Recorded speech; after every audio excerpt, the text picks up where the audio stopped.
На село млякото не се купуваше. Доеше се.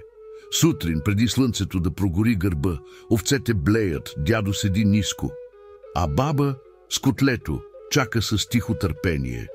После се вари, охлажда се и се заквасва в глинено гърне под кърпа до стената, без да се бута, без да се гледа.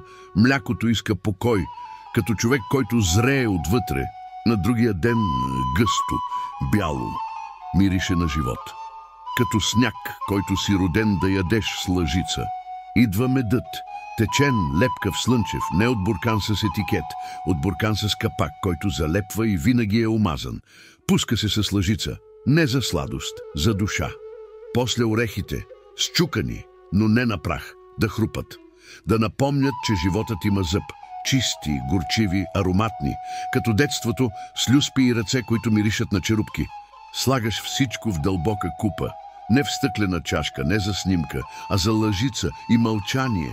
Първата хапка е бавна, после нищо не казваш, само ядеш. И усещаш, че светът е бил по-хубав, когато си ял това всеки ден. Кисело мляко с мед и орехи, богатство за бедни, десерт, който не се хвали, а се заслужава. В него има пчела, дърво и мълчание, и вкус, който не се забравя. Никога